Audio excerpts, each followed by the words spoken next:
Our guest speaker today needs no introduction.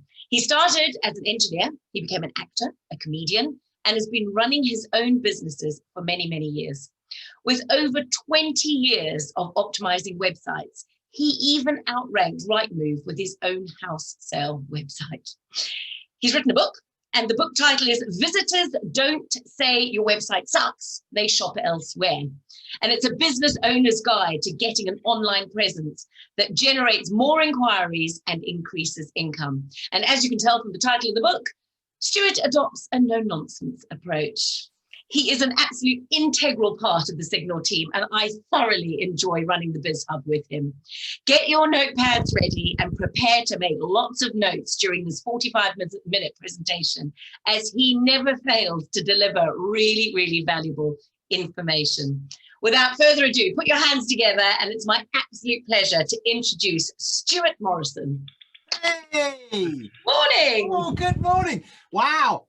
That's quite the introduction. Fantastic. I've got a lot to live up to. Yeah.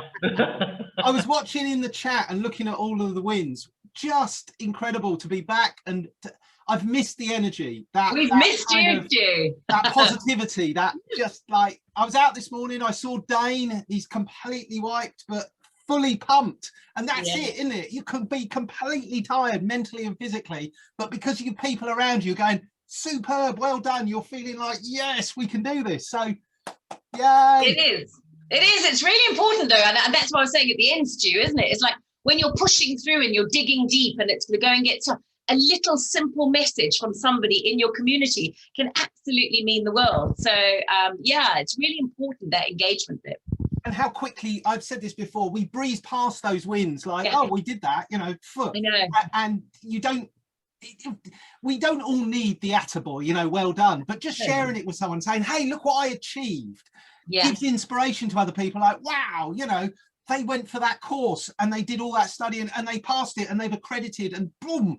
So yeah, you know, and meeting up with this week, I had the absolute pleasure to meet up with Matt and Noam separately and discuss some ideas about, you know, how we can help each other to do more business. So I'm really looking forward to all of that and being back in it. So yeah, great to be back. It's great to have you back, Stu. Now, let's get you crack on. I know what you like for your timing. You're strict on your timing. We're not going to hold you up. Gareth and I will be in the side wings should you need it. You probably won't, but we're there if you need us, and we will see you on the other side. Thank you very much. Thank you very much. A little bit nervous, first to be back and to share my screen. So here we go. If you have any problems, because of the way my screen is set up, I cannot see the chat. So I will try and dive back into it. So do forgive me if I breeze past a question. I will come back and I will answer them afterwards. So without any ado, let's get on. One thing you might be thinking is, I've been to one of Stu's talks before. There are 500 slides, and every single one of them is a hugely technical thing that relies on prior knowledge. I can assure you, this is stuff you can implement the moment you leave the session and go back to the real world. So let's get on with it. And there are only 15 slides, you'll be pleased, and 3 of them are introduction slides. So let's just get on with it, shall we? Yes, fantastic.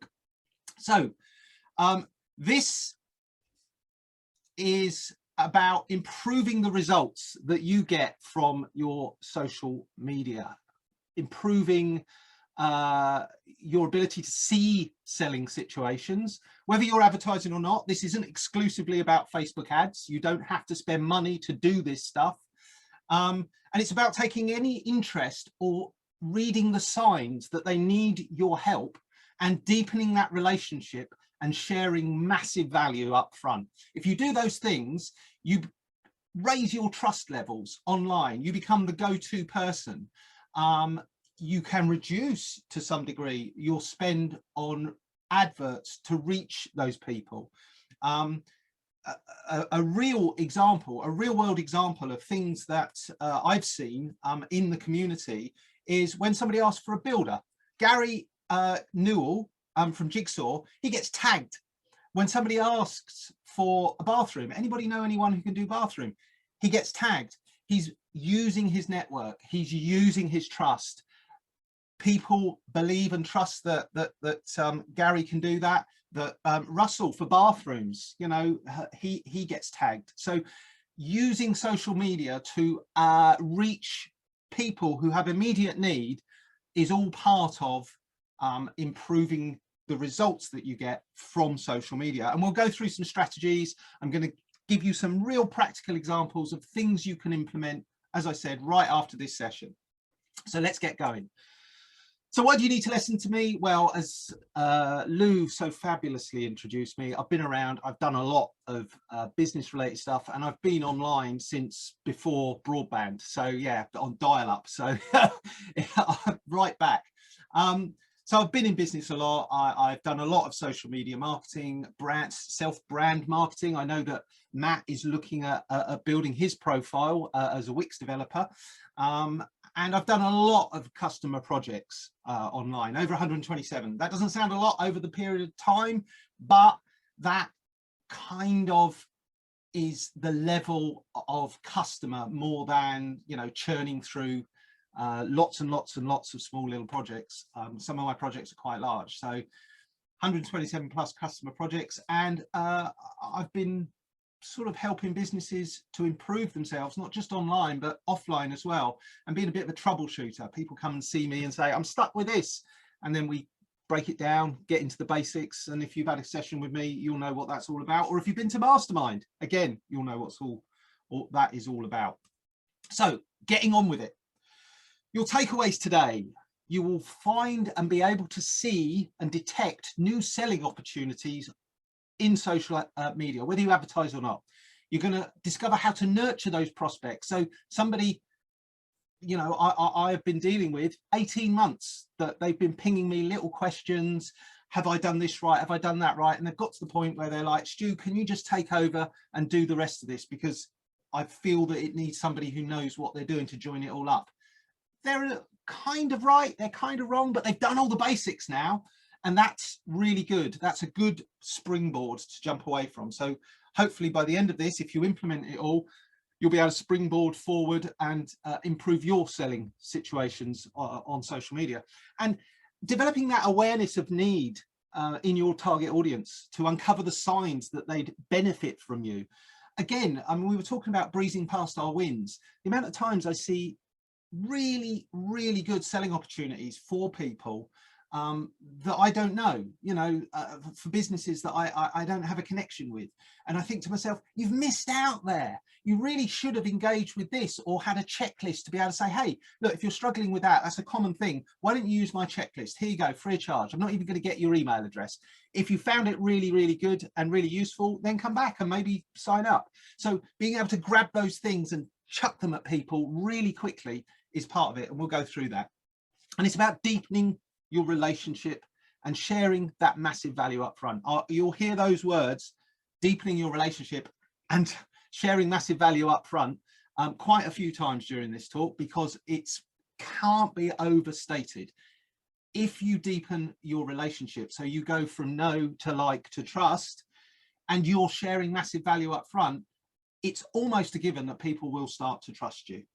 Okay, and it will be worthwhile to develop that relationship because they become very loyal. So it's not just about getting their attention, it's about delivering value and deepening that relationship, taking an interest in them, their situation, and how to adapt what you do for their circumstances without changing your business entirely. So let's get on with it. Okay, great.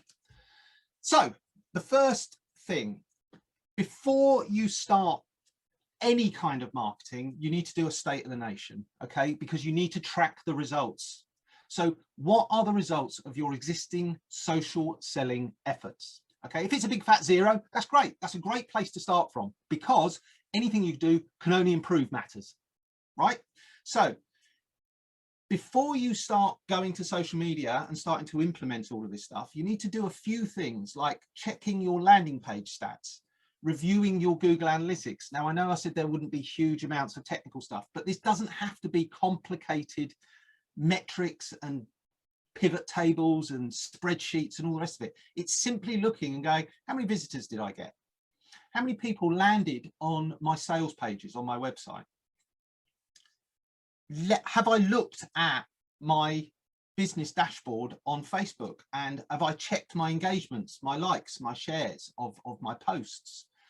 And if you're doing email marketing, it's the opening rate of your emails. So check those. You know, is it going up? Is it going down? Is it staying stable?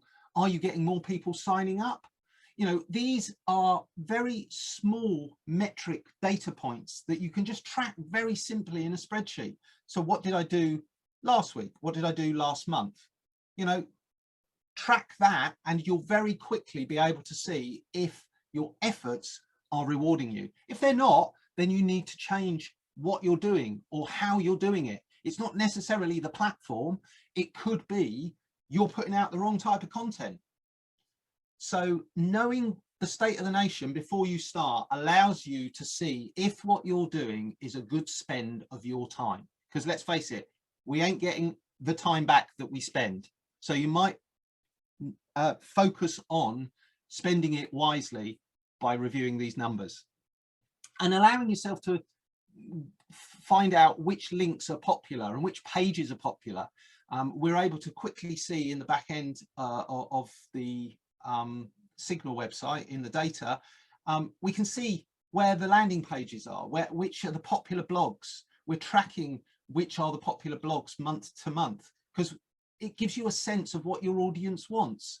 And also it allows you to go, oh, right, well, I put that blog post up on social media and that one only got 5 views, whereas this other one got 100 and shared over and over again.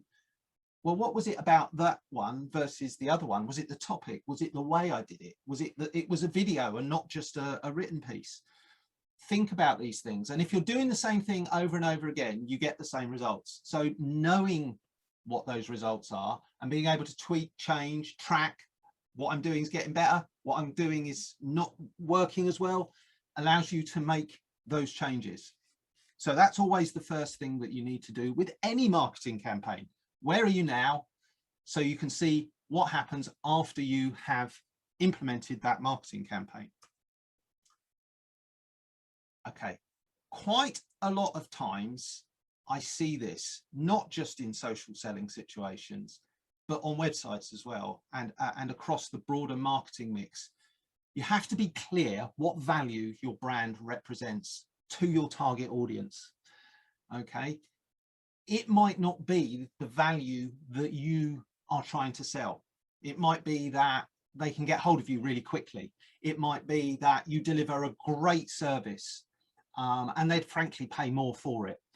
Are you a mum brand? Are you a business professional brand? Are you a sports brand? If you are, then drill down. Why do people use us? Why is that important? Why are they coming back? Why are they engaging with us in the first place? And if you understand what your customer's journey is, okay, there's a period where they don't know what the problem is, but they don't know how to solve it. So they're looking for trusted suppliers. So they go into their social media, they go into their search engines, and they're trying to research it. This is the research phase.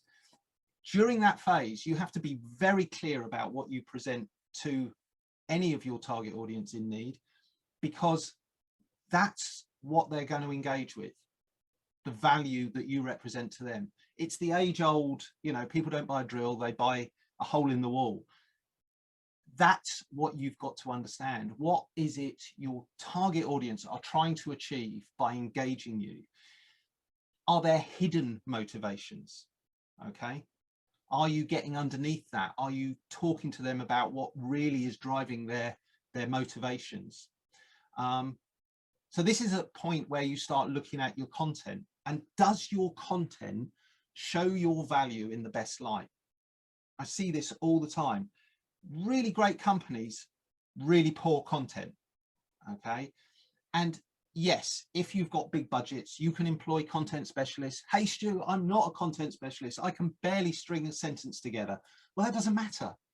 It's making sure that whatever sentence you do string together is hugely important to your target audience at the point they need you. Okay, and so does your content show that value in your best, in the best light? Does it show working with you is easy? Does it show what to expect when they first contact you? Do you show them what the steps are through your process? Can you break down your process? Hey, look, you know, here's a post about a case study that we did, which is a typical example of when people have this problem.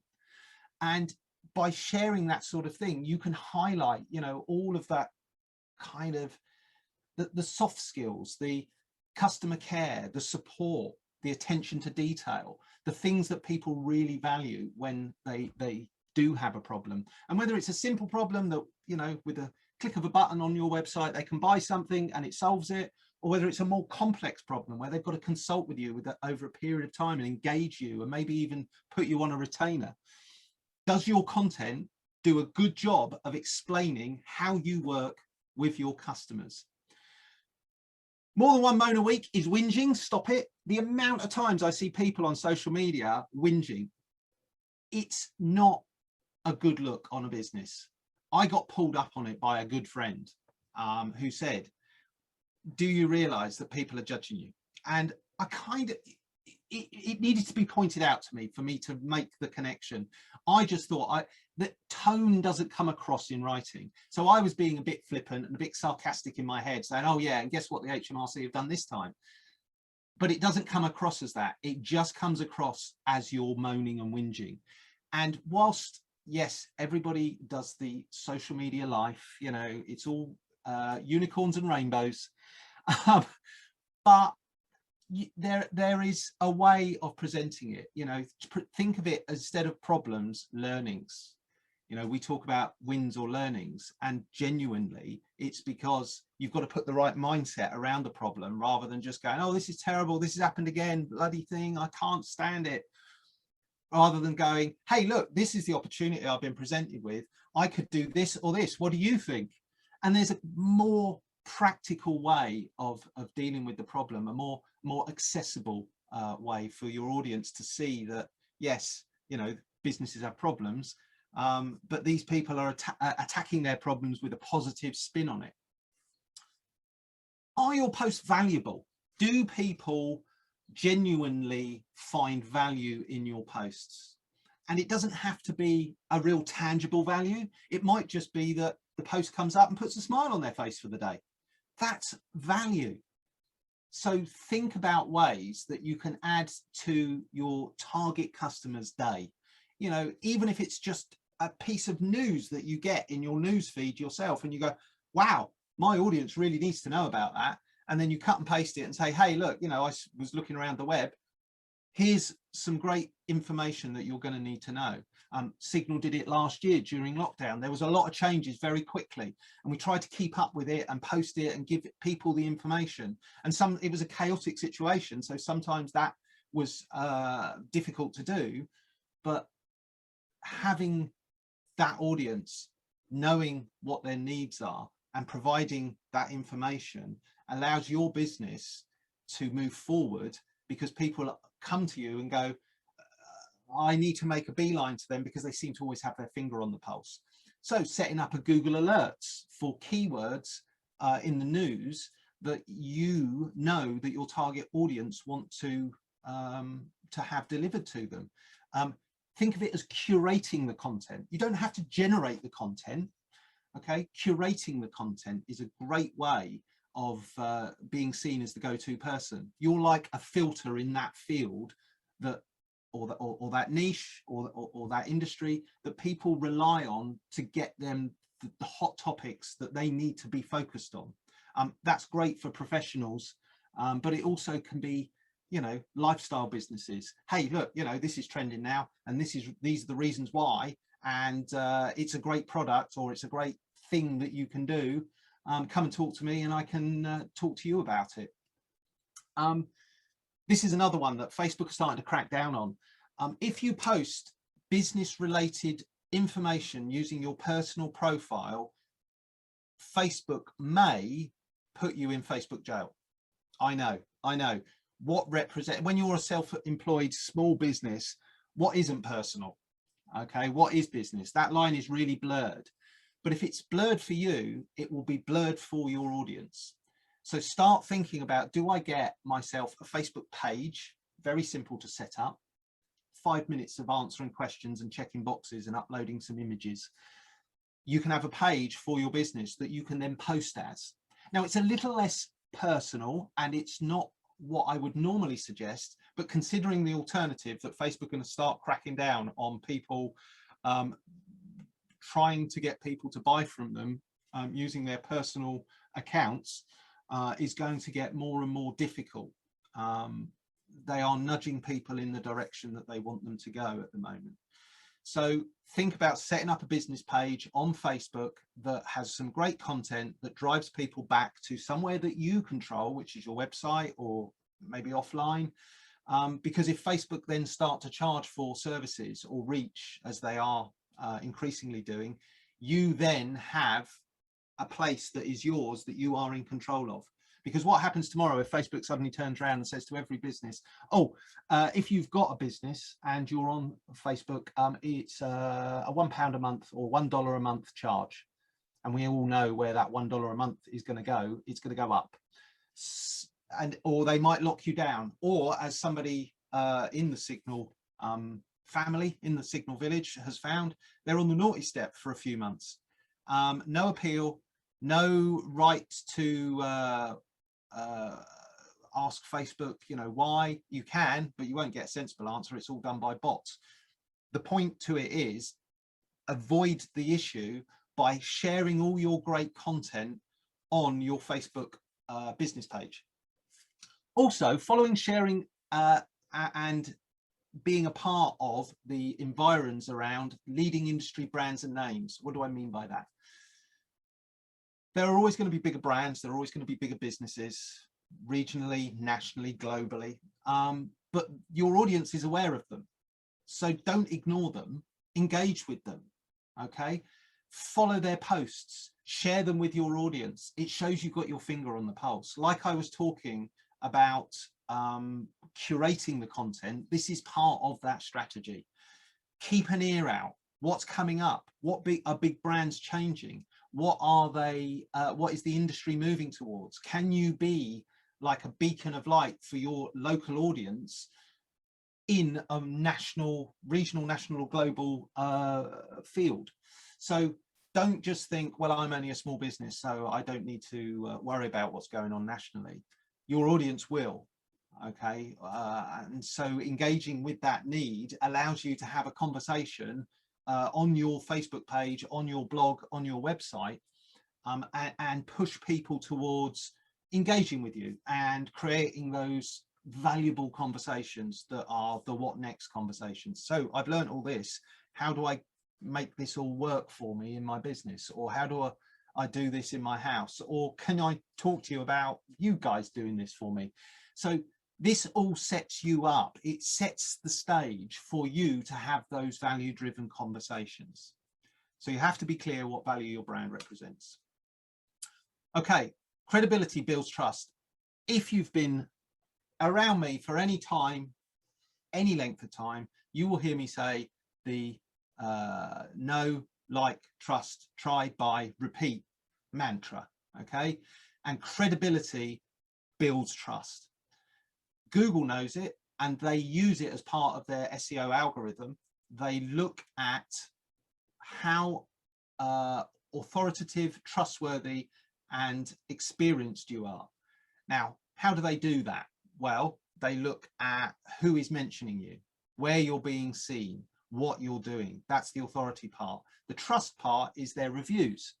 Okay, so Google My Business is rapidly becoming a major part of most businesses. If you aren't using Google My Business, and it is vastly better than it used to be, you need to revisit it. You can put posts on there, you can put images on there, you can get reviews. That's where your Google reviews goes. I've got a customer who regularly posts on Google My Business, and his posts get hundreds of views. And this is free traffic because nobody's really doing it. And that generates and drives business into his business. I know it does because I talk to him every day and he's saying it's one of the best strategies that he's got. And it is a social media because people can respond, they can put reviews, they can make comments. So if you are not using Google My Business, yes, GMB, then start to think about it, because that's the that's the whole point of these platforms. They're there so that you can show that you are credible, that you have authority, trust, and experience. Experience is being a member of trade organizations or having qualifications and putting those up and sharing those with people, and allowing Google to see, oh yeah, okay, so they passed that accreditation, or they have this particular professional indemnity insurance, and that credibility builds trust. I have some documentation about all of this on my website, triplepointenterprises.com. It's all free. Just download it, have it. My pleasure to give it away, because it will deepen your knowledge about that trust element, that Google SEO, and you can start to build all of that into your content. So are you seen as a thought leader? Are you seen as somebody who people refer to when they're thinking about making whatever purchase or investment, whatever their need? Are you seen as the go-to person? And you do that by sharing relevant and timely information. You always seem to be ahead of the curve. You've got your finger on the pulse. And realistically, it's just because you're focused on that particular industry. You have all of these people that you're following, and you can just share the information. It's also about having a library of useful information to share. What do I mean about that? We did a talk, I think it was about 18 months ago, about lead magnets. Now, those lead magnets don't have to necessarily always be a sign-up thing that you need to download and you put them on a newsletter list. It could just be a checklist. And you know that when people are buying a car, for instance, there's a checklist of things that they should go through before they speak to the dealer, or they speak to the car sales guy. If you've got that in a folder that's ready to go, if anybody says, anyone got any recommendations for a place to buy a car, and you've got that, you can send it to them, and it shows, you know, make sure your finance is in order. Are you getting rid of your old car? When will you swap it over? Don't forget your insurance needs to change. You know, all of those simple things. If you're a car sales guy and you hand that to somebody, instant credibility, because you're sharing something. Yes, there's a back end to it. People aren't stupid. And you can say, I'm hoping that after you've gone through all that, you'll at least give me a call and we can have a chat about your needs. Because if you've answered those questions, I can help you really quickly. It'll be a 5-minute non-pushy sales call. And you just put that at the bottom of the checklist. That is going to start to generate some interest. Okay, you've got to then nurture that, but that's credibility, because you've responded like that. You obviously know your stuff. You've got something you can send to me, and it's relevant. So think about what you can do in your business to create a library of useful information, checklists, guidelines. It doesn't have to be hundreds and hundreds of pages. It doesn't have to be a book, 1-2 sheets. Here you go, use that, or a spreadsheet with some calculations in it. You know, just put the numbers in and it gives you a guideline to whatever it is you're thinking about doing will cost you in general terms. But if you want a specific quote, contact me. So you're starting to generate lots of value by giving away free stuff, effectively, that's cost you nothing other than spotting the opportunity in the conversation. Responding quickly to questions. The quicker you respond, the more credible you will seem. If you leave it 3 weeks before responding to somebody, then they are already moved on. They've already put you in the, oh, doesn't get back to me. And I've had this just recently. We've been refurbishing a property, and 2 or 3 suppliers I will never use again, just because they took way too long to come back to me when I needed them to come back to me quickly. And I specifically said, please, would you come back to me quickly? And these aren't people who never knew me. These are people I've known before. So responding quickly to questions, massive, massive credibility, and it builds trust, because people rely on other people. So if somebody sends you a text or a message or a Facebook thing, just check in on a daily basis. Maybe first thing in the morning, lunchtime, last thing at night. 5 minutes. It's not about tying yourself into hours and hours and hours on social media. You can do it very quickly, just to make sure that there are no questions there that you are missing. And do you have a group or groups that know you? You know, I would say that in the BizHub community, in the Signal community, there are certain people that you just know are the answer to the problem. You need a bathroom, you need a kitchen, you need a builder, you've got somebody. Okay, you need somebody for GDPR, you need somebody for a Wix website, we've got somebody. You know, those people have massive credibility, which leads to trust, and conversations then ensue. So it doesn't have to be a group that you own. It can be, I've done this many times, gone into a group, offered, obviously not just blundered in, you join, you sit back, you watch how the movers and shakers in the group respond and do, and what they're up to, so you don't tread on anyone's toes. But if there's an opportunity, you know, after you've been there a few days and you've introduced yourself and you've made a few comments on a few posts, you can then do a post and say, hey, look, I noticed that a few people asked about this. Well, here's my checklist. It's free of charge. Don't want anything for it. If you find it useful, leave a comment, like it, or share it with other people who might use it. Massive, massive value right there, without having to do anything other than lurk on social media in a group that you know your target audience is in, and then offer something that is giving them massive, massive value.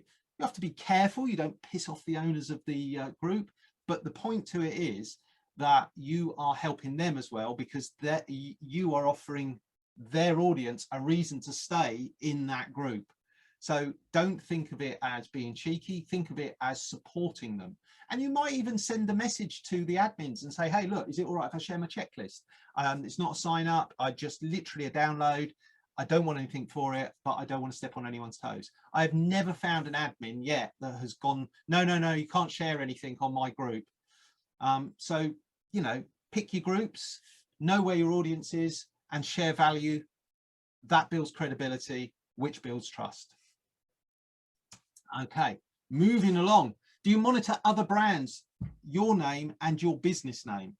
So, like I said, being in the orbit of those bigger brands, local brands, competitors, being in their orbit allows you a sense of what's going on in your industry, what the local competition are doing, and how you can create a point of difference by knowing what others are doing. So do you monitor those brands? Do you monitor your own name, your personal name, or your business name? Or if you have a business name, are you making sure that it's getting the positive feedback? And how do you do this? Well, I've mentioned them before, but Google Alerts can notify you of any mentions in the news, and that includes a large amount of blogs. So you can set up a Google Alert. It's very, very easy.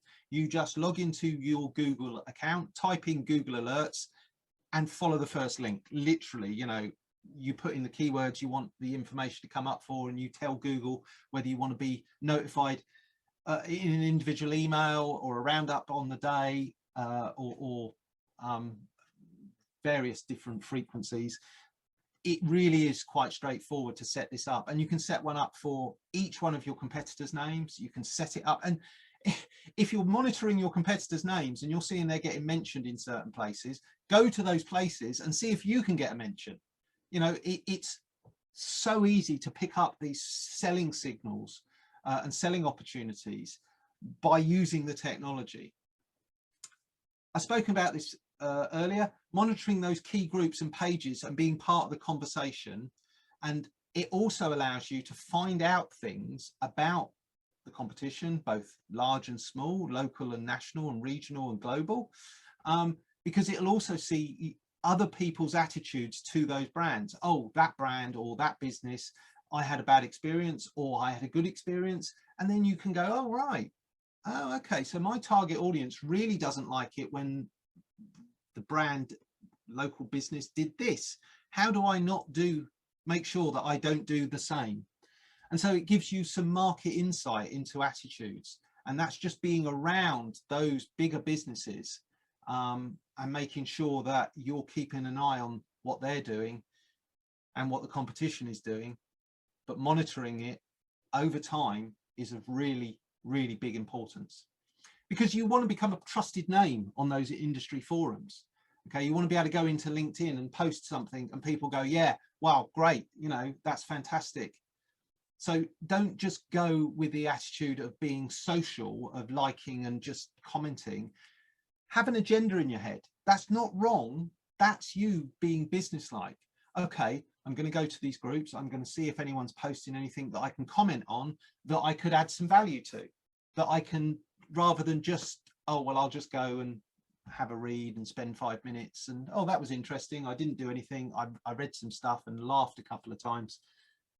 That's wasting time on social media. Going with an agenda to improve the target audience's experience, knowledge, and build some credibility and trust, that is a marketing activity, and you should put it in your diary, even if it's only 5-10 minutes of checking those groups that you've bookmarked, that you go to, you check them, you scan them, and you go, okay, all right, yeah, I'm up to speed. I'm going to comment on that one because I've got a great checklist, or I know somebody who has a checklist that this can help with. It doesn't even have to be in your industry, but by signaling and signposting those resources, you become somebody who is looking wider, and people lean into that.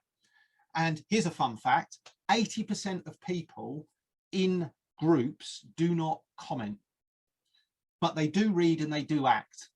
So it's not just about going into a group and going, well, it's the same 12 people. It's about going into the group and going, there's 500 people here, 12 people are active on a daily basis, there are 50 people who are active over the month. That means there's 450 people who are not active but maybe reading all of this. Now that's difficult to quantify. I did say at the head, you know, you want to measure this sort of stuff, but try it for a period of time. Okay, I'm going to post to this group for 3 months and I'm going to see what sort of interaction I get and how often the phone rings or my website picks up a sale. If you're measuring it and you're monitoring it, you can make a decision as to whether or not you continue doing that, because doing the same thing over and over and expecting a different result is just madness. So you want to make sure that if you are doing something, you're doing it for the right reasons.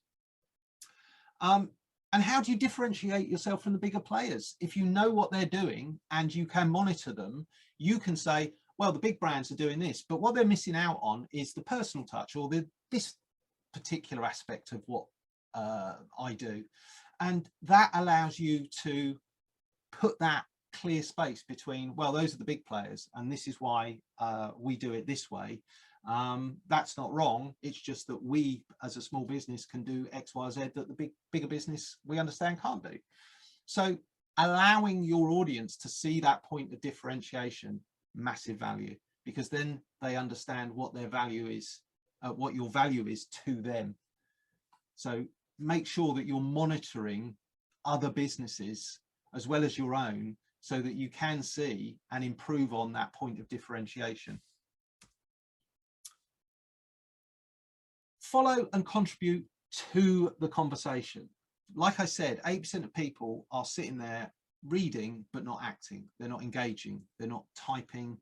A lot of the times it's well, what could I possibly add to this? Or the imposter syndrome. If I comment or say anything, people will jump down my throat. Well, you can't have that luxury as a small business owner. You've got to engage and you've got to contribute, and you've got to contribute valuably to the conversation. So go on to social media and follow the hashtags or the keywords that are relevant to your industry or brand.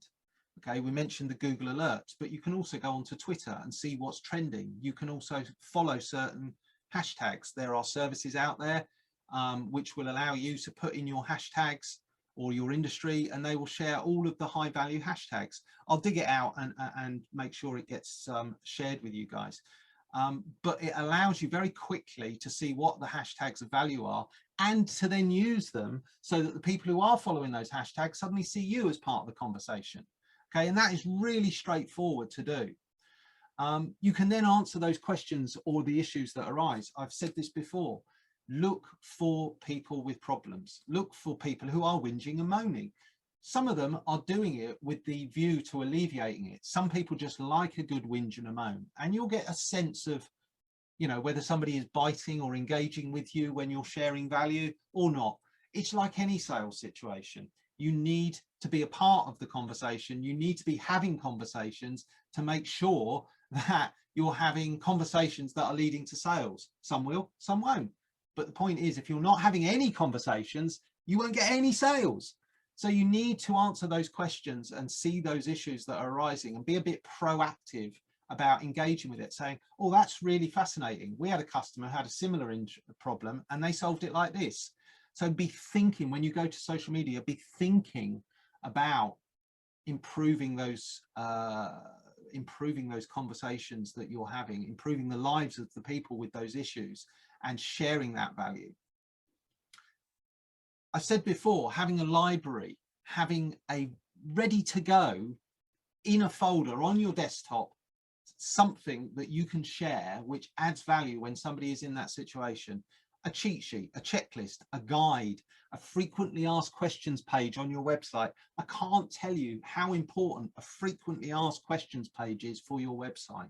You can turn it into a real value resource that other people share. Yeah, so start writing down all the questions that your customers ask you. Note them down. What is your standard reply? You've probably got a bunch of emails to people inquiring about your services that you wrote, sending them a message that could be turned into an FAQs. So it doesn't require a huge investment of time. It's a resource that builds over time. You know, what time do you open? What do you sell? You know, what are your major brands? I've got this problem. Can you solve it? All of that information can be turned into FAQs. It's byproduct of your daily work. So why you're not using it is inexcusable, really, because it's there. It's valued content that the world needs to see that you can solve. And the more you put that stuff, we spoke about Google with the ATE, authority, trust and experience. Well, FAQs really help underpin that aspect of SEO. And if you then shared it on Google My Business, wow, you're really leveraging this. And don't just post this information on your website and go one and done. Yeah, you might then put an FAQ on your Facebook page and say, hey, you know, this is a question that came up today and here's the answer to it. If you want more FAQs, click here and see our FAQ section. You can put it on Google My Business as a post. Been given this, here's a photograph of what was broken and how we fixed it. So there's lots of ways of repurposing that information. You can share your success stories. We do it all the time in the Biz Hub. We get you to tell us about your success stories and then we share them in our social media and the local news when it's appropriate. And it's always good to celebrate and be associated with success. Okay, it's successful people who mix with successful people. Okay, you are, and we say this when we do our Jumpstart events, you are who you mix with. Okay, so mix with successful people. It gives you positivity, it gives you credibility, because you're mixing with people who are successful. How can you not be successful? It really doesn't take much to comment and share and like certain people that you can see being successful and become a part of their orbit. And you know, it's like I had conversations with Matt and Noam and talking about how we can use each other's experience and successes to help each other. So watch this space. And using user-generated content is a great way of building trust. So let's say somebody does something, one of your customers does something, taking what they've done and get, you know, with their permission, getting a spin on it that helps your target audience, or just as a human interest story. You know, hey, one of our customers did this, a skydive, a balloon ride. You know, what an amazing thing. Well done, very brave. You know, to everybody else that is following you on social media, that is a great thing to give somebody a shout out for something completely non-business related. I know I said try and keep the conversation business-like, but just because you're business-like doesn't mean to say you can't celebrate the successes of others in other fields, in other areas. think about how you repurpose that nugget in your business, and just share the successes of your target audience.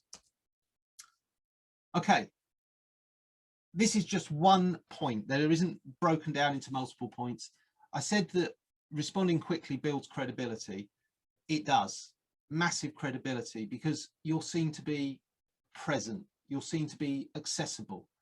Okay, reading those reviews, responding to those reviews, saying thank you for person taking their time to leave those reviews or engagements from a customer, somebody that you've done business with, or a prospect, somebody you haven't, taking the time to deliver something of value back, whether it's a thank you, whether it's a that's an interesting take, I'll come back to you.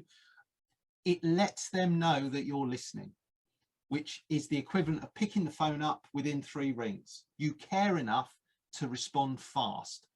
Okay, and whether or not the reviews or the comments are negative or positive, don't let your ego get involved. Don't let the shoulders rise and the hackles come with it and start to feel defensive. If somebody is being negative, okay, step back. People are quite discerning. They will know whether this person is negative all the time, whether or not they are just on a whinge and a rant, or whether or not they're coming after you for any other reason. Okay, remain positive and professional, but do not ignore it. Oh, it's interesting you think that way. That's given me a lot to think about. Thank you for your feedback. Okay, there is nothing better than killing negativity with kindness. I don't know where to go. So I don't mean by being sarcastic, by genuinely going, thank you. If somebody has enough passion to give you a negative review, it means they felt really strongly about it. So take it seriously, even if you think it is without merit, even if you think, well, that's not my recollection of it. Think about it from the customer's point of view, and think about ways that you can A, prevent that from happening in future, and B, how you spin it to make a positive thing out of this negative experience. Because if I said before, 80% of people are lurking and watching, they will be watching how you respond as much as the initial complaint negativity. So responding positively and saying thank you for taking the time to give us this feedback. That's really interesting, you should say that. We will look at this and we will feed it into our team, or I will, stop doing that, or ask this particular question, or thank you for bringing it to my attention. Positive, professional, upbeat. There's nowhere for them to go. They have to either capitulate, and most people after the first whinge won't even come back after it. And even if they do come back after it, positive, professional, timely. That's all you've got to do. Kill them with kindness.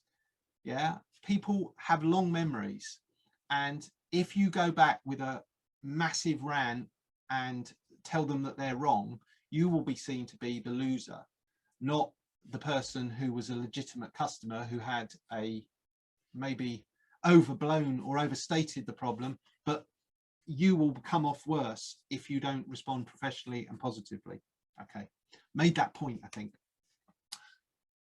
Using Google My Business posts. I mentioned this before, I heavily trailed it before, but it allows you to share your experience on Google search quickly. Okay, Google is starting to use these reviews, they're starting to use these posts, they are becoming integrated into the search results. So as I've said, one of my customers get hundreds of responses on his posts that he does on Google My Business, and it allows him to build that credibility and that trust really quite quickly. So I would suggest to you that it's about focusing on Google My Business, taking those reviews, sharing them on Facebook, taking those posts on Google My Business, turning them into bigger posts on your blog, sharing them again on social media, and having a strategy of, I am just going to tweak the content that I'm sharing for the platform and use it wisely. As I say, the customer gets 80+ views a week on his Google My Business posts, hundreds of views over the course of a month that he would possibly have missed out on, because yes, they're not driving to his website, but they're making people aware of the services that he does provide, and that drives people to their website, and they get business from it. Undeniable. And it takes him no time at all, because he just repurposes content that he's sharing on social anyway. So sharing that great content where your target audience are looking in the search is really important. And it builds the credibility and the trust in the search results. If you are posting on Google My Business and getting reviews, Google will reward you. You will get pats on your back from Google. You will get business from it. Okay, we're coming to the last couple. Regularly pick your top 5 prospects, engage with them offline. So if you're regularly getting comments and messages and likes and shares from certain specific people, why not send them a direct message and saying, hey, thank you so much for sharing my content or liking my content or making the comment you did. If you've got an issue or a problem around this, maybe we should have a conversation. Then you have to pick your prospects. But if you're getting 4 or 5 people every month kind of that whose names that you're seeing quite regularly, engage with them. Whether or not they could become a supplier or a customer or just somebody in your network that knows about you and is extending your reach in an area that you perhaps might not be able to reach. You know, you might want to find customers in Alton. Okay, who are the 5 movers and shakers in the business community around the topic that or industry or niche that your business is in? Who are the people in Alton that you need to be having a conversation with? And can you have a virtual coffee, have an actual coffee, but engage with them? Yeah, the prospects that get you more business, i.e. contacts and network, are as valuable as direct contact with a prospect who wants to buy from you. So expanding your network, expanding your reach, social media can do that as well. And think about engaging offline with a helpful letter. Dear so-and-so, saw your comment on this post, really wanted to respond to you, but I'm sending you a letter because who writes these days? Marks you out as someone different, thinks different, acts different.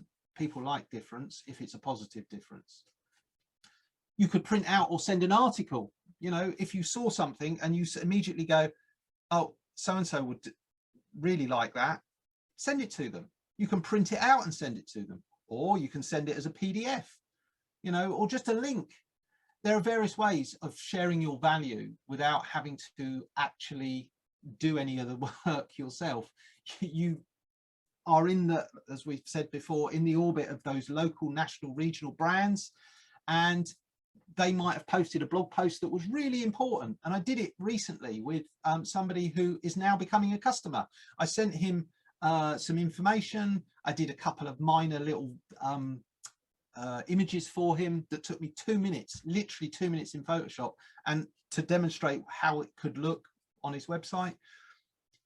Came back to me, let's have a conversation. We had a conversation on Wednesday. I'm talking to Matt now, and we're helping him build his brand. So it doesn't take much to engage with people, especially when they are oblivious to the problems they've got. If you can spot it and show them how to improve it, yeah, sure, they could go off and use that with an existing supplier. But you've then got something that you go, oh, actually, there might be other people with the same problem. Can I engage with them and share a very similar approach to the one that, you know, went in a different direction? As small businesses, we don't necessarily need to sell hundreds and hundreds and hundreds or generate hundreds and hundreds and hundreds of leads every month. 2 or 3 additional customers each month would make a big difference, and it's about using your content to do that. Arrange that initial Zoom call, go for a COVID-safe coffee. Whatever you do, think about how it is improving your reach as much as just selling. So don't just go after prospects who can buy from you, go after prospects who can widen your social circle, your network, your reach, because Facebook is cutting down on that. Your reach has reduced massively and regularly gets tweaked. So think about how you engage with people who increase your reach. Mobile friendly makes a difference. Have you been to your mobile, on your mobile, to your website, to your blog, to your social media accounts? What does your content look like? Are you using the format in the best way? If you've got any buttons and links, are they obvious and big? Are all images clickable on your blog? Especially if they're products, somebody, oh, I like that, click. If they're on a mobile, they might only have the picture on their screen at that point. The text is not to be seen. And make the content really simple.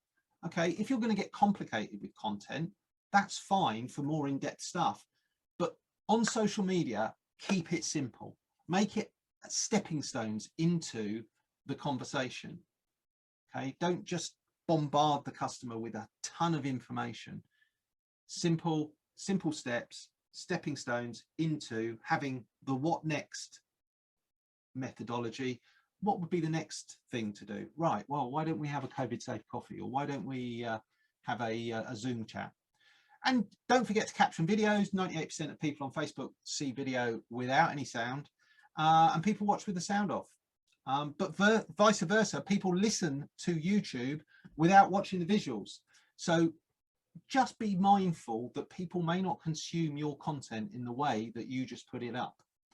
And think about, can I then turn that video into maybe a podcast, because somebody might be wanting to listen to it and it's just basically me talking in the car. So think about the content, the platform, the customer, the audience base, and the value that you deliver. Okay, share your social profiles, be seen everywhere. Email footer signature with a call to action. Why not engage on social here? Loads of free content and free advice. Put it on your printed collateral. Is it on your letterheads? Is it on your business cards? I know we don't use business cards really this much. Flyers. Is it on your product labels? Can you put it on a sticker on the back of your paintings? You know, engaging with your audience, finding out what they need, want, and love is just about getting them to engage with you and telling you and sharing opportunities for them to do that everywhere you go. You can mention other influencers' social profiles on yours, which then might get you a reverse mention. You know, it's always good to have influencers who are talking about you and getting you on their profiles, and ensuring Google My Business and all of your social profiles are up to date. Nothing worse than a social profile that last posted 10 years ago. Now, I know I have been absent from my social profiles for a long while now. Life gets in the way, it always does. But if you can, when you are doing a marketing push, make sure that your social profiles are all up to date, where your audience are looking, then that's a good spend of your time. Okay, finally, if you're feeling overwhelmed, there's a lot there. There's a lot of things that you're going to be thinking about, but do a little every day. Okay, you don't have to reinvent yourself immediately overnight.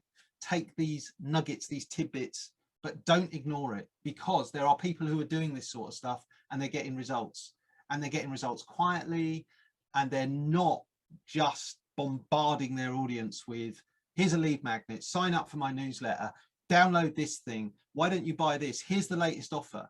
This is a softer, more gentle approach before the person starts to feel overwhelmed by the amount of options in front of them. And if you've got to them before they have started their, right, I need to buy this, and they trust you, you're going to be the first person they come to.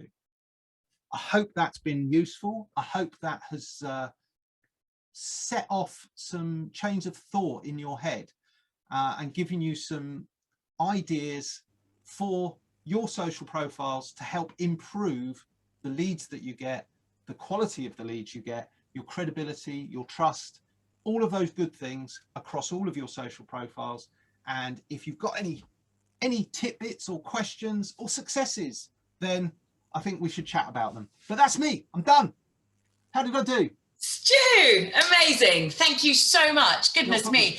I've made copious notes. Really, really good though. And just in the delivery of it, I think everybody will agree. We'll carry on the conversation in a minute, but I just think the delivery, breaking it down in those small chunks just makes it so doable, doesn't it? Really does. Thank you so much. Brilliant. Let's get everybody in the room. Yes. Let's get everybody in the room and let's get talking. Let's go. It's a manual process, so bear with me. There we go. And all coming in. Lovely to see you. Here we go. And done. There we are. I want to say that, yes, Matt does wear that hat wherever he goes.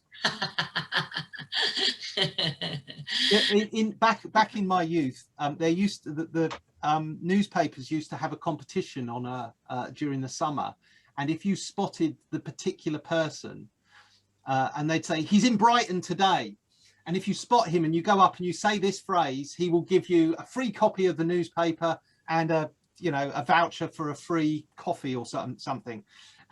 And I think that Matt could do that. If you spot him without his cap, you have the right to go up to him and he has to give you a bar of chocolate. I'm always up for a competition. I love competition. So yes, let's state that right now. I think that's what we're doing, Matt. Matt in the hat. Matt in the hat. Where is Wally? Well, good morning. Lovely to see you all. Thank you all for coming today. We're just going to have a bit of a to and fro now, really. Again, thanks to Stu, some really good notes there that some, I don't know, sometimes these things seem really obvious, and then when somebody points them out, you go, aha, that's it. Now I know what I've got to be doing. So yeah. Has anybody got any pressing questions to start off with? Has anybody got anything? Or are we just going to have a bounce around the room? Hi, John. Nobody's got a pressing question. You can take it's a small enough group, so you can take your microphones off and we can just bounce. Good. I mean, it's not a question, but I've got an observation, is because I talk about productivity quite a lot, and we talk about tasks being daunting. I think one of the things you said, Stu, is that, like, when you're establishing your credibility, it doesn't have to be a book. And sometimes we often sort of think, oh, you try and make it this and you try and tweak it that, and it gets bigger and bigger and bigger. And then by the time you've procrastinated about doing it, you've missed so much time about actually getting something out there. So I think, yeah, jumping on from that, I think it's really key that you kind of see what you want to do and just put something out there. You can always build it, but just get going and get some stuff done. One of the traits that I see a lot in especially the small business community is the imposter syndrome. And whilst I perhaps maybe not have experienced it in any great degree as to some people, there's that anxiety of, well, who's going to listen to me? What I've got, I'm new to business, but sometimes being new to business is exciting. People want to be a part of that journey. I'm specifically thinking about 350 Burger right this second. I know Dane's had a lot of press about that, but just the energy around it, just being a part of that, the early adopters, World of Warcraft, perhaps not a game that many people will have heard about or know about, but they went online. They were an offline kind of gaming, men in a basement with elves and orcs and all the rest of it. But they went online in this multi player online roaming free form game, and it was terrible. It was absolutely awful. It kept crashing. But the development team, they produced this really light, simple version. It was complex from the outside, but it was a very stripped down version of the game, and it was terrible. But they listened to what their community was saying as to where it was terrible and what needed fixing. And they built this, and it built a massive loyalty to that platform because the developers were listening and developing it in conjunction with their target audience. I mean, you don't have to have the fully finished brand leading name to have dyed in the wool supporters who will be shouting about you from the rooftops if you listen. Definitely, I can concur with that, to be honest. And also, experiencing the customer journey is something we often forget as well, don't we? We just kind of like your tunnel vision. I'm putting this out, I'm doing this, but like maybe having an objective point of view sometimes and sort of taking the journey through often gets you to a starting point to start develop things. Can I ask the attendees, who uses a social platform for their business? Just raise your hand. Oh, interesting. And how many people are tracking where the leads come from their social activities put your hand up if you are tracking and could say, I had 3 customers come to me last month. Yeah. Oh, Yeah. well, Yeah. I would say we do some tracking through LinkedIn, as in when we do a LinkedIn post, we see the names of the companies of the people who've looked at the posts, and we Yeah. are aware of certain existing customers and potential customers looking at them. That's good. That's good. That, I mean, it doesn't have to be sophisticated. It doesn't have to be a complete dashboard of data that is blinking lights and graphs. It can literally be checking in on your numbers and going, oh, well, I did 6 posts and I got 50 shares this month. And last month I did 6 posts and only got 12 shares. So we're going in the right direction. It's not about having a suite of data at your fingertips that would make NASA feel ashamed of their humble data set. It's about focusing on the numbers that matter for your business. And also, is your activity driving business? There's no point in doing something if it's having no effect. And you don't have to be on every social platform. You just need to be on the ones where your audience are looking and responding. There's no point even posting where they are, but not responding or doing anything unless you're there to defend your position against a competitor, or start testing out whether or not, hey, look, Pinterest is not something that people generally think about when they're thinking about social media, but it is a massively visual social media platform. And if you're in the kind of visual fields, it might help you to have various boards that you can then share with your audience. I know Katrina Orr went down that route and built up quite the following and was getting quite a lot of interest back into her business through her Pinterest. And I wouldn't naturally say to somebody, you need to be on Pinterest, but after an experiment and using it, she was getting likes and shares from people all over the world and pins for her content. So don't use a platform just because everybody's using it, but by the same token, don't ignore platforms because you think, well, who's on there? Test it out. You know, I tried Twitter for a long while, didn't get any engagement. It's too much of a fast moving conversation around topics that are now, rather than deepening a relationship. I tried it, didn't work for me, so I stepped back from it. That's about knowing where your leads are coming from and where your interest is coming from. And just doing very simple things about tracking that can make a difference as to where you're spending your time. If you're not getting any engagement on the platform, either think about changing your approach or think about moving away from it.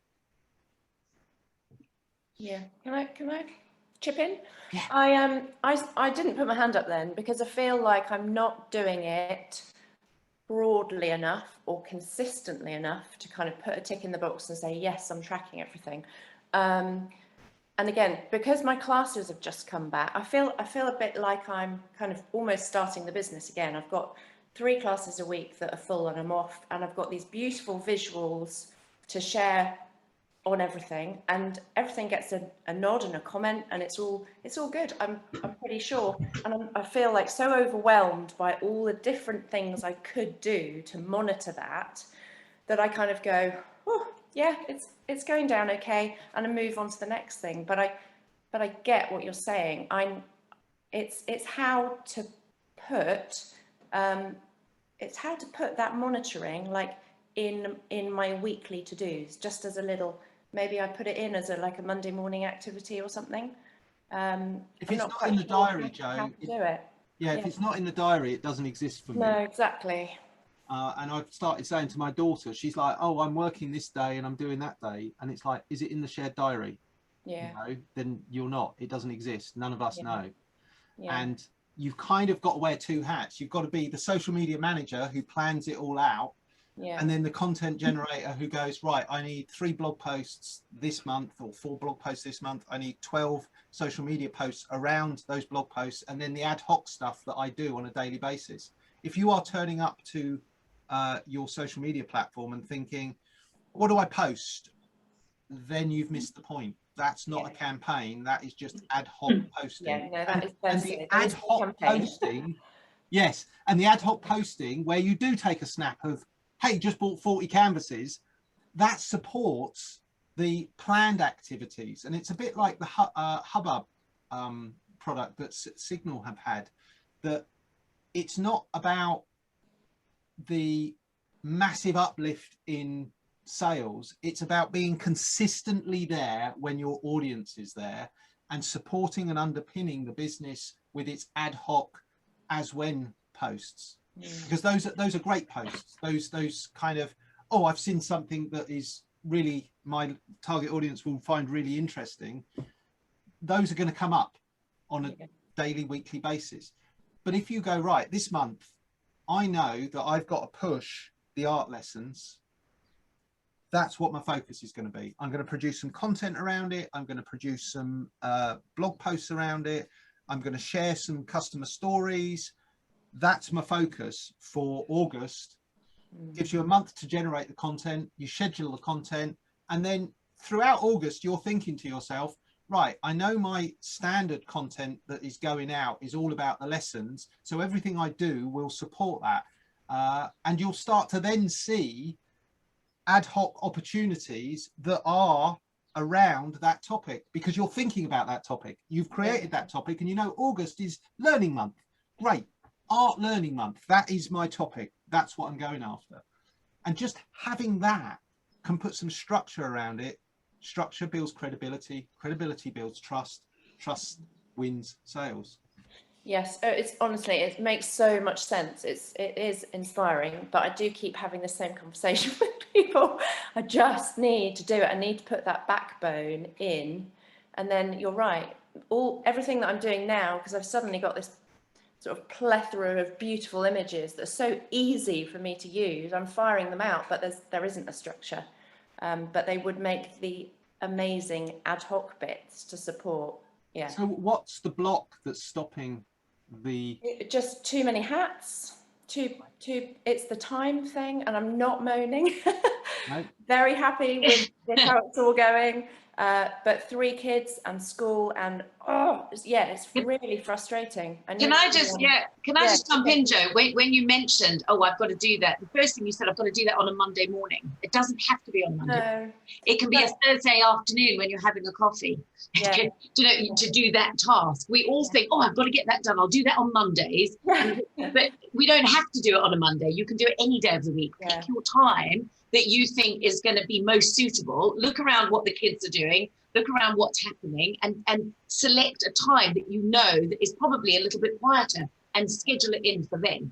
Yeah, I think that's what I need to do. I think the classes, I'm so chuffed to have them back in, but it's a brand new massive hat. It's like the big sombrero, and that's gone back on, and everything's kind of spun off again into the. So I haven't been to the studio. So like my paintings, I've got to paint to make all of this work, but the painting, I've only done 1 day of painting because I've got the classes back. So it's just like, oh, okay, how am I going to do this? I need to structure my week, basically. And put it in the diary. If you blocked out 2 hours and said, I cannot be interrupted for these 2 hours. Yeah. These are important because this is finding and keeping customers. Yeah. Without this, my business is like this. Yeah, it is. Or like this. Yeah. So it doesn't matter what else is going on in my life. Yes, I've got familial obligations, but I structured my life so that those 2 hours, no matter what's going on, I am looking at my social media marketing, planning out my next month, and making sure that what I am doing is building credibility and building trust. And it's that the thing that I think most small business owners are struggling with is the consistency. The consistency of right action.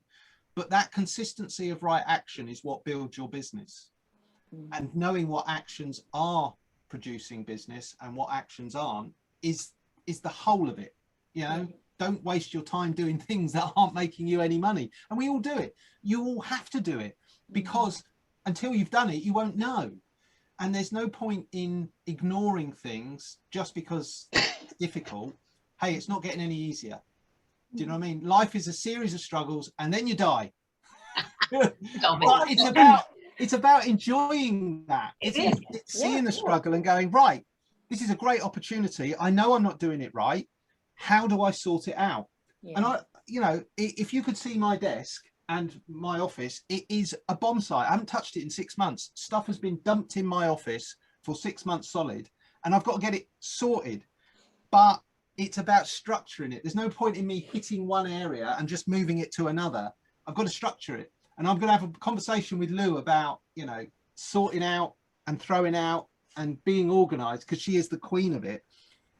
But it's the same with any of it. You know, it's not just having one massive, great big kind of clear up. It's about consistency of putting things back in the right places and having a thing for a place and a time for a place.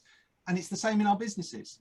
And when you structure your brain in that way, that Monday mornings between 9 o'clock and 11 o'clock, it doesn't matter, or Thursday afternoon between 3 o'clock and 5 o'clock, the world can be going to hell in a handbasket, but Escape to Art is going to focus on what's going on in social media for this business in August, and then just structure around it. Lisa, did you have something to add? Did you have? Yeah, I was just going to ask Joanna, do you use a scheduler for your social media? Because at the moment, it sounds like you're thinking of something to post and then you're posting it on that day. So every day you're thinking about social media. Yeah. If you had those 2 or 3 hours once a month, you think about social media and you schedule it for the following month and it's done. Yeah. And then you just think about the ad hoc stuff.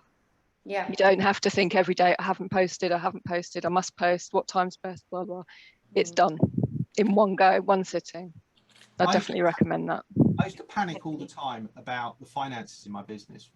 You know, it's a motivational factor in your business to make the money come in. But I used to stress about it. So what I've been doing a bit of therapy, and they talk about worry management. And one of the things is, she said, is pick a time and a place to have that worry. Then you're in control of it, and you can have an hour of worry about it, but you have to do something. You can't just sit there stressing and anxious. Okay, even if it's just writing it down and getting it out your head, and it really helps. And that consistency of sitting down and going, right, I'm going to focus on the income of the business. I'm going to stress about it for 2 hours, and then I'm going to put it out of my mind. Actually, it's got me through the last 6 months, because it means that I can sit there, work stuff out. Oh yeah, is it good? Yeah, it's not great, but it's not terrible. And then I'm stressing way less, rather than going, it's terrible, it's terrible, it's terrible. And it's the same with any activity in your business. Lisa, can I just ask, is there a scheduler that you would recommend? I know there's lots around. There are lots around. I've used one which a person set up in one of the networking groups I went to a couple of years ago. So I don't know the cost or anything. I just bought a lifetime subscription because I sort of tested it for him. But I can certainly give you the link to look at that. I know there's Hootsuite, there's Buffer, there's all sorts out there. But they are quite personal things. So I'd have a look around, and but I'd certainly send you the link to the one I use.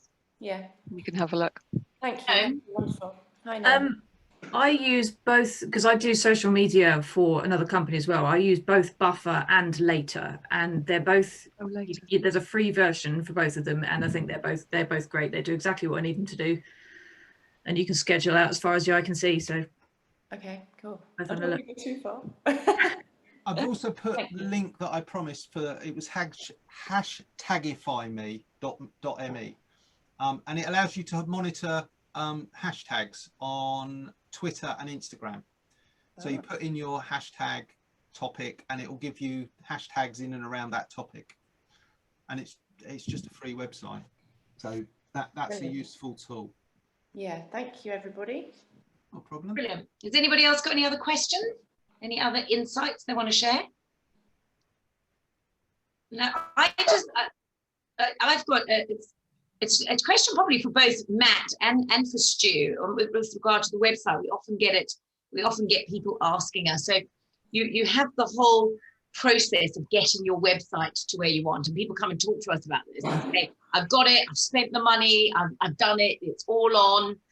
And then they just leave it and they don't manage it and they don't tweak it and that. What sort of insights can you give us into sort of, like, I don't know, we're talking about a schedule here for your social media. What sort of schedule should you have for your website, like a maintenance schedule to sort of look at the stuff that you've got on there? Matt, you take this one. They've heard. Are we talking about the social aspect of it, or blogging, or just? Yeah. Generally, like, like, what do you need to do on your website to keep the engagement going, to keep getting people to keep coming and looking at your website, is the kind of questions we get asked. Okay, so what I've seen it working, and it's pretty much what some parts of it Stuart's covered in his talk, is start from the blog, put the article in, and chop the blog up, create some posts for it, schedule them up, adjust different media and versions for a different social media kind of thing, and it's done. And make sure it's going to be evergreen, posted for a month or even 2 months, giving some little nuggets that linking back to your blog. And then what you suddenly start seeing is the uptake on people social media, they going back to your website, so that gives good signals to Google saying, wow, those guys are relevant. And you got to make sure that you have related blogs, related articles, and some, basically it's all based around the value about something that someone finds as a value. But if the blog is written in a good SEO optimized, keyword orientated matter, and you got that strategy for next 10 blogs, so that pretty much cuts away a lot of your problems. Because first of all you need to do is get a blog. Then you got great idea what to post on what social media, and what images or videos are related to that blog that you can post on Instagram or Reels and stuff like that. And that's what we do for our clients. And we've seen that as the most valuable and most effortless SEO work and traffic generation to your sites. Yeah, that's brilliant. Is anybody in the room? What are people doing on their websites? Anybody? I have. Oh, I was just going to say, I don't personally have a website, but a lot of my customers do. And when I started working with them, that's one of the first things I look at. Not that I'm an expert or anything, but you look at their news items. You got the news page, and it's like 2012. It's like, no, let's get it up to date. And now at least monthly or even fortnightly blogs, just to keep the momentum going, like you say. But I think that's a great idea, to make the social media reflect the blogs and also have a two-way link sort of thing going on. If I could jump in and add some value here. One of the first things that I usually do when I work with somebody is I will ask them what keywords their target audience will be looking for. What is it generally that they use? And I'm looking for keywords that are more than just 1 or 2 words. I'm looking for maybe how to do, or I've got a problem with, or something that indicates that the end user is looking for a solution to a problem. And then I will do some research around those keywords and find all of the search terms that are popular in and around those keywords. There are various tools to do that. Once I've got those search terms, I will then go to Google, and in an anonymous browser window, in a private browsing session, so that they're not tracking or attributing the search results to my previous activities. So I'm just getting what an end user searching for the first time would see.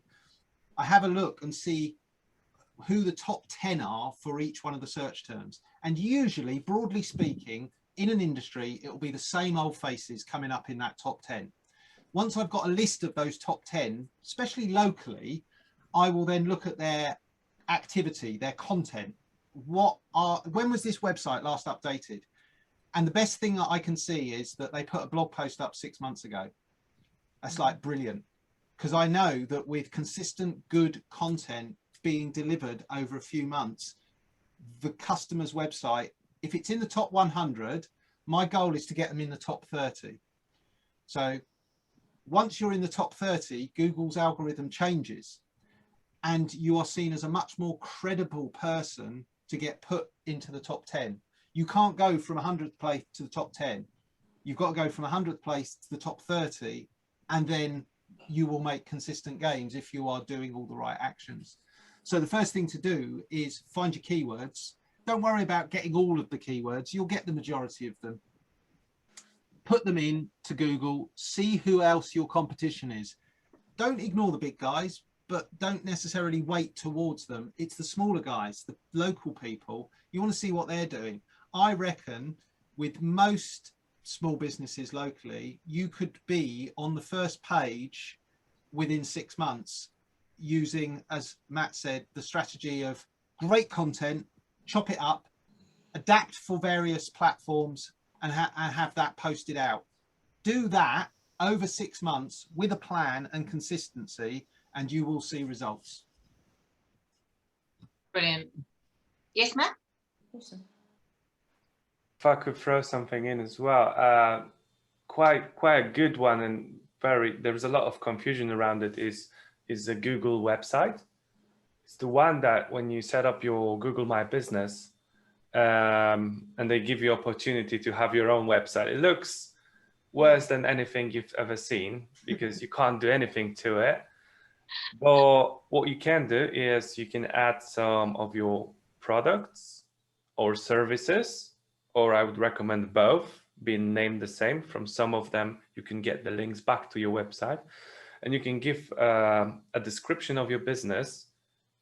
And within that description of the business on that actual website, you can link back to your Facebook, to your Instagram, to your LinkedIn, to your website, to your services. So basically embedding those little links gives you a backlink of a high value from a very highly respected website, which is a Google, the god of the gods in search engines. Totally spot on, Matt. Absolutely. And the lowest hanging fruit, of course, is a video, put it on YouTube, describe it well, and you appear before your competitors even think about it. Brilliant. I think Gareth put something in the chat, actually. Facebook also has its own scheduler for Facebook and Instagram that you can use called Facebook Publishing Tools and Creator Studio, which can be accessed by going to your Facebook business page. He's got it in the chat. So have a look in the chat. He's put that, Okay. save the chat, and you can have a look at that after. Thank you, Gareth, for putting that in. Yeah, excellent. Brilliant. So have we got any other questions? If not, we'll wrap it up. Have you got something? Yes, John. Hi. Very quick question. I was once told that if you put the same content out on different platforms, Google will detect the similarity or the identical nature of it and downgrade it. Is that true? So is it always worth rephrasing stuff? Yeah, that's why you kind of start with the blog post. The blog post is the master content. And let's say your blog post is divided up into the 10 great reasons why you need a grease processing plant. Right. Okay. You break that down. Now, if you just cut and pasted that into Facebook and all the rest of it, it would be very low value and maybe frowned upon. So maybe take the top 10 and make a graphic out of it and stick that on Facebook. Maybe you do a video and you go, right, the top 10 points are blah, blah, blah, blah, blah. And you touch on them very lightly and say, if you want more in-depth information, go and read our blog about this, download our checklist. And at the bottom of every person's blog should always be a call to action. Yeah. If you want to discuss matters arising, you know, after you've downloaded our checklist, you can have a free 30-minute consultation or whatever, you know, whatever it is for the industry or the business. But the idea is that you have that as your master content and you go, right, this month is all going to be about, so you've decided to buy a grease or commission a grease processing plant. Okay. And then you lay out all your various, you know, oh, don't forget to do this, avoid doing this. And then you break that down into smaller chunks and post that in bite-sized bits around your social media to funnel people back into that masterpiece of content. And that masterpiece of content might be a video on YouTube that you've embedded on your website, so that you're driving people to the website, but they're effectively seeing the video on YouTube. but you've got all your marketing around it and your calls to action at the end. And then a person can choose to watch the video, read it, download the white paper that is built around that content, and suddenly you've got a lead magnet, because it's a video, it's a blog post, you've sliced it up and put it on social media, you've got a PDF that they can download. All of this is branded, all of this is building credibility. And it's about seeing it as more than, rather than starting with social media, start with, what is my key content? What do I use? It's a little bit like our talks. You know, they get turned into workbooks. They get repurposed in the blogs on Signal, the good talks. And then you monitor on Google Analytics, what are my highest blog posts that are getting hit? And you look and you'll see over time, you'll go, wow, that one's really, there's a load of interest on that blog post. Two things. One, can I write another blog post, either like it or around the same topic that adds more value? And two, can I go back in and update it? Google loves updated content. It shows you're paying attention to your website. So don't just put content out and walk away from it. Maybe put a diary note in that, like, well, in 6 months' time, this might be obsolete. I'm going to have to go back and just check. And then you can just click the link in your diary entry, read it and go, oh yeah, I'm going to put an updated section in. And you might put at the top updated and then the date and say, please read this knowing that this was an original blog post, and right at the bottom is all of the updated information that's happened ever since. Suddenly you are creating great value for anybody reading it, because not only are they reading a blog post, they're reading a blog post that is being updated regularly. Cool. No. Yeah. So the company that I do social media marketing for don't have a blog page on their website. So, and I have considered trying to persuade them to get one set up, because I think it's like I say, it's quite a valuable thing. But at the moment they don't have one. So everything that I put out, I try to put in there a link back to that particular product page on their website as a way to draw people there. And obviously I am scheduling them so they're sort of 5 minutes apart on each platform, so they're not going out at the same time, but the content is generally more or less the same. Are there any issues with the way I'm having to do that? Well, the reason I like a blog post is it gives you a chance to, although it's a one-way conversation, it gives you a chance to stay current and it's more editorializing, it's more deepening the knowledge that's on the website. If you're creating content that only is going to be selling because they're on landing pages which is sell, you know, you're the friend who turns up and starts talking about multi-level marketing at every party. You're the person that everybody avoids, because every time you show up the conversation is about what you can buy off them. And I work with a theatre company, and I've said, if you only post around shows that people can buy tickets, they'll you're just noise asking for money. And yes, they might be people who will act on it, but they're already your staunch fans. They're the ones that are looking for it because they want to buy a ticket. They're going to buy a ticket anyway. The people you want to get are the people who are like, I've not been to the theatre for a while and I want a different experience. So show them that you're different, and then they will follow and they will see your post about being a ticket. So rather than it being 100% about sales, it's 90% about the advantage of your business over everybody else, and 10% about sales. And that's why a blog is useful, because you can then take that and see what the target audience is interested in before they're interested in buying from you. And if you can be a part of that conversation, you get an advantage over the competition who only turn up with their products in their hand saying, buy from us. And currently they are those people, rather than, we want to find out about what our audience needs, deepen our relationship with our target audience, our demographic, understand that, and how will that feed back into our business in other areas? Wow, sales never knew that people had this problem and we're looking for it, solutions to it, and not finding us because we haven't got any of that content on our website. Yeah, okay. Because I mean, I'm sort of engaging quite a lot with, you know, industry organizations and things like that as a separate, you know, sort of thing. But yeah, it's definitely not the 90-10 ratio that you are talking about. And I'm assuming it is better if they had a proper blog page on their website, because they don't have one. Yeah, the blog under the domain attributes the content to that particular domain. Yeah, but if you have it on other places, you can drive the traffic back, but you're not in control of it. No. You know, it's many of the blogging platforms have put in place various policies over the years, which have curtailed to lesser or greater extents businesses' activities on it.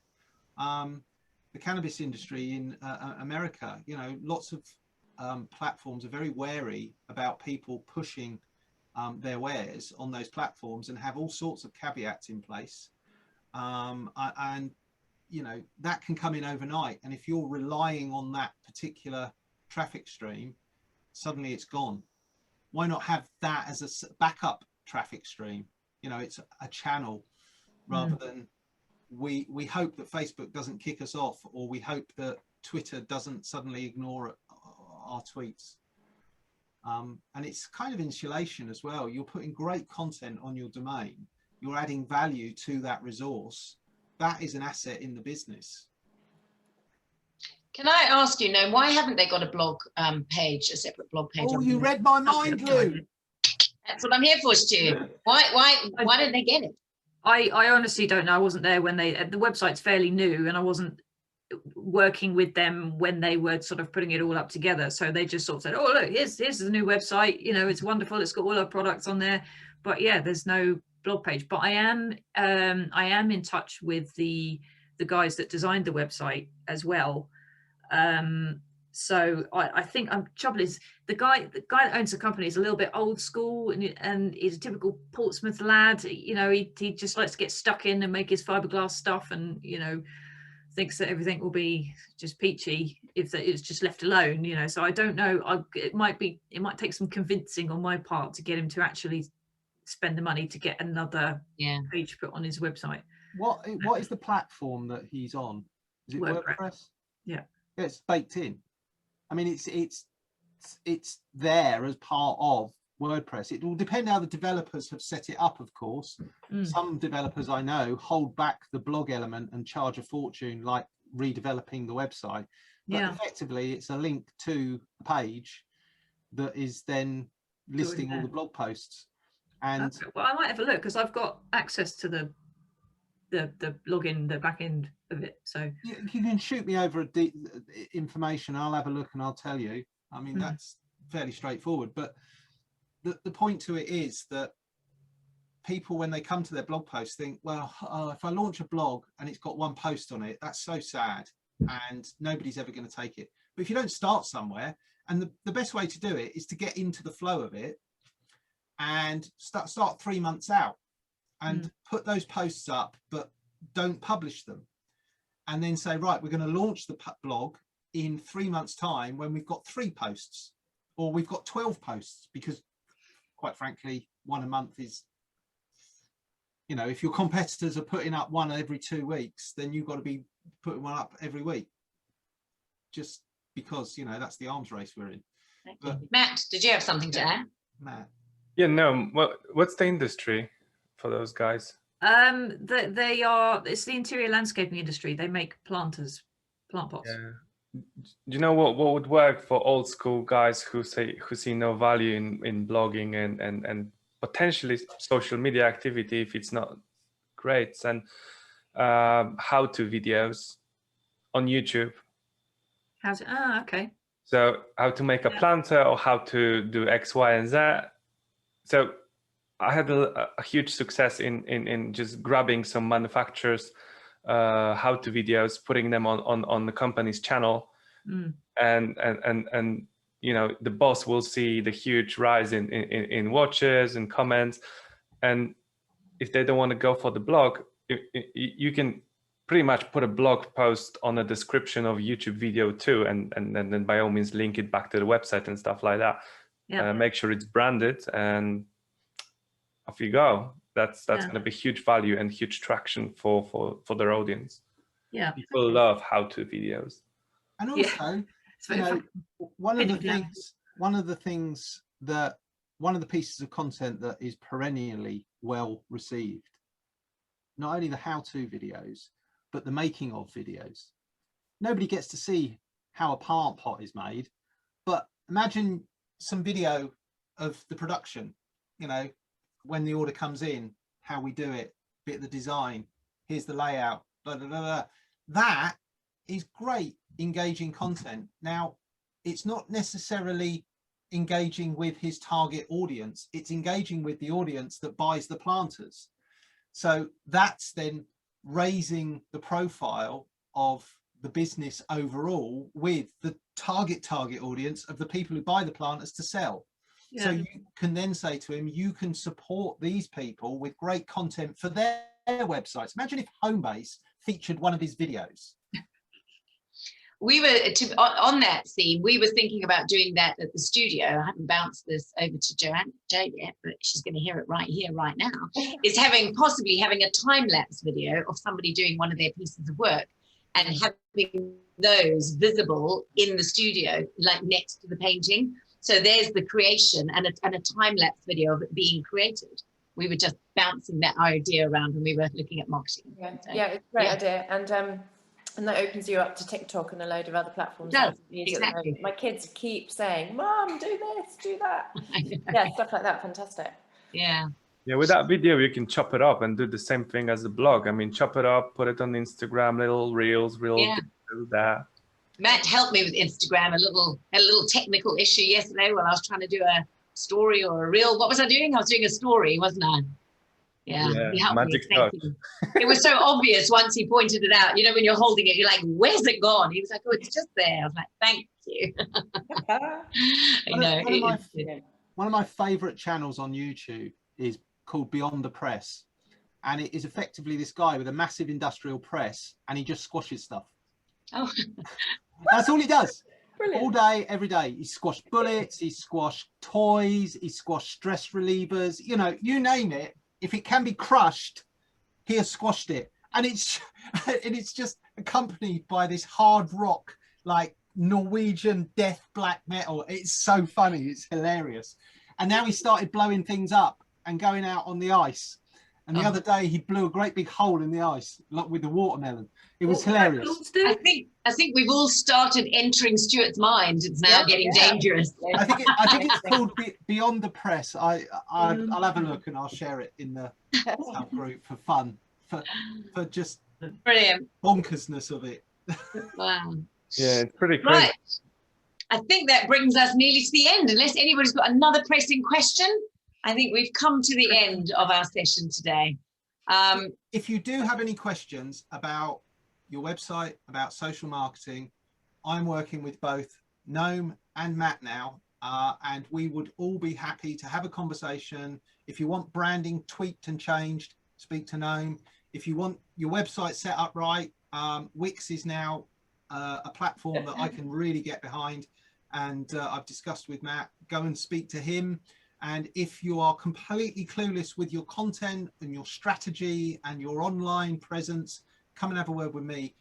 One of us will be able to get you on the right path, and you get all of us. So do think about what you're doing, and we're there to help. Lou. Again, Stu, thank you so much. So many notes, so many takeaways. I'm sure everybody's got a lot of work to do. So let's get on with it. Let's get down with it. Bring it to Mastermind and tell us how you're doing. So again, a huge thank you, Stu. It's lovely to have you back. You can see my smile is big because you're back in the room with us. It's been great and a really, really valuable talk. So well presented and broken down into such small chunks that it seems manageable. And I'm sure everybody will agree with me on that.